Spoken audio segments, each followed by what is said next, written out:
Hello everyone, welcome to my another mini blog. তো আজকের ব্লগটা হচ্ছে 28শে নভেম্বরের। আর অনেক দিন পর আমার আর বোনের আবার একসাথে কাজ পড়েছে মেহেন্দি আর নেলসের। তো বোন বেশ সাজুগুজু করে এসেছিলো, বাট আমি একদম নর্মাল গেছি। তো বোন এখানে অলরেডি মেহেন্দি পরিয়ে নিয়েছে, আর এই হচ্ছে ব্রাইড আমাদের পারমিতা।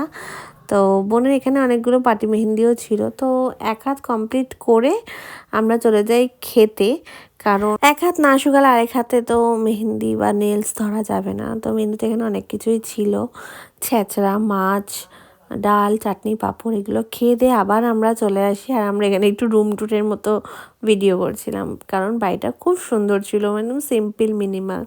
তো এখানে বোন আবার মেহেন্দি পরাতে বসে গেছে। আর এই ছিল আমার নেলসের ডিজাইন, একদম সিম্পল ক্যাটাইয়ের ওপর জাস্ট একটা গ্লিটারের ফ্রেঞ্চ। তো তারপরে এসে বোন আমাকে রাত্রেবেলা আমার মেহেন্দি পরাতে বসে, আর মেহেন্দি পরার সময় যা ঘুম পাচ্ছিল আমার, মানে বুঝতে পারছি আমার বোন একদম ভেবে ভেবে এক্সক্লুসিভ ডিজাইন আমার হাতে ট্রাই করেছে। যেমন আমি ওতে নেলস অ্যাপ্লাই করি, তেমনি ও আমাদের মেহেন্দি অ্যাপ্লাই করে।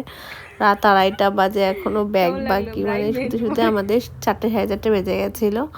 তো সকালবেলা এই যে আমার মেহেন্দির ডিজাইন দেখতেই পাচ্ছ, খুব সুন্দর লাগছিলো। তোমাদের পরে দেখাবো কেমন কালার এসেছে।